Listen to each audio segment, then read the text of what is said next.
Halo semuanya, selamat datang di bedah materi kita kali ini.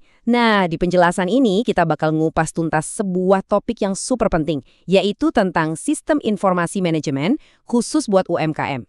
Kita bakal lihat gimana adopsi teknologi digital itu sekarang bukan cuma sekedar pelengkap biar bisnis kelihatan keren, tapi ini udah jadi kunci utama banget buat bisa bertahan hidup dan terus berevolusi di era modern yang serba cepat ini. Oke, kita langsung masuk aja ke pertanyaan mendasarnya. Mungkin banyak dari Anda yang sempat ragu atau mikir, apalagi kalau Anda mahasiswa manajemen atau kebetulan punya usaha kecil-kecilan. Kenapa sih orang manajemen harus pusing-pusing belajar sistem informasi? Kan kita bukan anak IT. Nah, materi yang kita bedah ini ngebongkar rahasia itu. Ternyata ya, di era sekarang, kalau kita nggak melek digital, bisnis yang kita pegang bisa-bisa cuma tinggal kenangan. Sistem informasi itu nggak melulu soal kabel, server, atau coding yang bikin pusing kok. Ini murni tentang gimana strategi kita ngelola data supaya bisa diolah jadi keputusan bisnis yang cerdas. Coba deh bayangin realitas bisnis tradisional yang masih serba manual. Visualisasi ini, seorang pemilik warung kelontong yang lagi sibuk-sibuknya. Dia nyatet utang pelanggan di buku tulis yang udah lecek, ngitung omset harian pakai kalkulator rusak yang tombol nolnya kadang macet, dan yang paling parah, harus ngebongkar seluruh isi gudang yang berdebu cuma buat ngecek sisa stok barang. Wah, ini sih murni mimpi buruk operasional ya. Masalah kayak gini nggak cuma bikin capek badan, tapi bawa risiko bisnis yang fatal banget gara-gara nggak ada integrasi informasi yang jelas. Sekarang coba kita bandingkan dua dunia ini. Di satu sisi, sistem manual itu jelas punya musuh alami, yaitu human error, alias kesalahan manusia. Kalau cuma ngandelin tulisan tangan, pelayanan pasti jadi lambat, data gampang banget hilang terselip, dan bikin laporan keuangan di akhir bulan tuh, rawan banget selisih angka. Terus bandingin sama dunia digital. Input transaksinya jalan otomatis, stok barang bisa dipantau real-time detik itu juga, pelayanan kasir super ngebut, dan yang paling bikin tenang, semua data tersimpan aman di database yang punya sistem backup otomatis. Beda jauh kan? Dan ini kelihatan banget bedanya di lapangan. Bayangin meja kerja yang semrawut. Tanpa ada sistem informasi yang jelas, penuh dengan tumpukan kertas fisik yang berantakan, yang pastinya bikin otak cepat lelah dan resiko salah catat makin tinggi. Sebaliknya, area operasional yang udah digital itu pasti rapi, modern, dan terintegrasi. Digitalisasi itu nyiptain keteraturan teman-teman. Apalagi pelanggan zaman sekarang kan nuntutnya pelayanan yang serba satset. Jujur aja deh, kalau antrean kasir lambat cuma gara-gara ngitung manual, pelanggan pasti langsung puter balik milih toko sebelah. Jadi poin krusialnya begini, dan ini ditekankan kuat banget di materi kita. Dalam dunia manajemen modern, informasi itu dianggap sebagai aset. Betul banget, nilainya itu sama berharganya kayak uang tunai di laci kasir atau tumpukan barang di gudang Anda. Kalau aliran informasinya berantakan, ya struktur manajemennya otomatis bakal ikut berantakan. Makanya, beralih dari cara manual ke sistem digital itu bukan lagi ajang pamer aplikasi canggih, tapi udah jadi kebutuhan darurat, biar bisa terus bertahan di tengah persaingan pasar yang makin ganas ini. Oke, sekarang kita lanjut ke bagian anatomi sebuah sistem melalui metafora biologis. Nggak usah keburu ngeri duluan denger istilah teknis IT ya. Materi ini ngasih analogi yang pinter banget. Sistem informasi itu diibaratkan persis kayak tubuh manusia yang hidup. Ada 5 komponen vital nih. Pertama, hardware atau perangkat keras.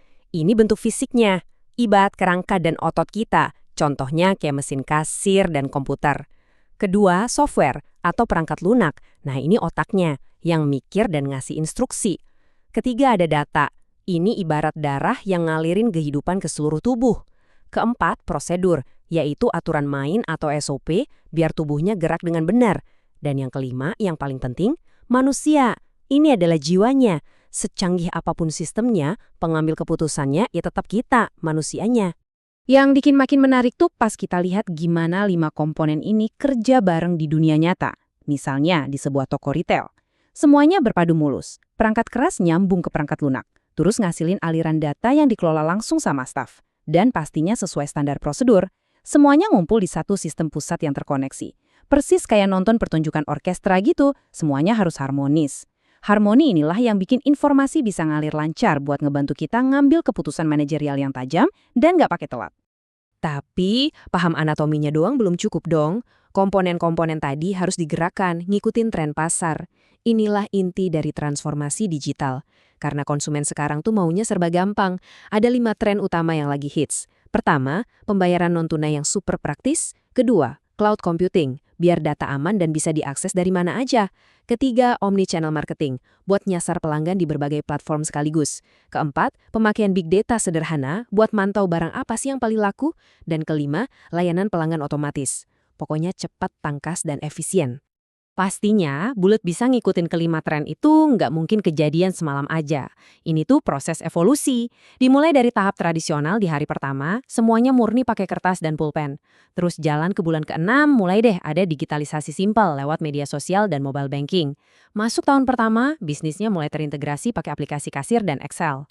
Nah, puncaknya di tahun ketiga, baru deh masuk ke transformasi penuh pakai sistem cloud dan data analitik. Jadi proses transformasi itu masuk akal banget, bertahap dan sama sekali nggak semenakutkan kelihatannya.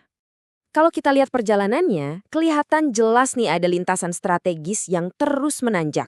Sebuah bisnis lokal yang awalnya cuma ngurusin tumpukan kertas di ruang sempit, pelan-pelan merangkak naik. Karena terus adaptasi pakai teknologi baru secara bertahap, ujung-ujungnya bisnis itu bisa buka sayap dan jangkau pasar yang jauh lebih luas, bahkan bisa ke level global. Ini bukti nyata loh, kalau adaptasi teknologi itu benar-benar punya dampak langsung buat bikin bisnis tumbuh dengan efisien. Dan ini nih yang menurut saya jadi wawasan paling keren dari bedah materi kita. Teknologi bertindak sebagai penyeimbang dalam dunia bisnis. Maksudnya gimana? Digitalisasi itu ngasih semacam kekuatan super yang bikin warung kelontong kecil di ujung gang bisa ngasih pelayanan berbasis data yang sama profesionalnya kayak minimarket raksasa. Manajemen modern itu bukan lagi ajang adu kuat modal duit siapa yang paling gede, tapi soal seberapa pintar kita manfaatin informasi buat menangin hati pelanggan. Pada akhirnya, secanggih apapun teknologinya, itu cuma sekedar alat.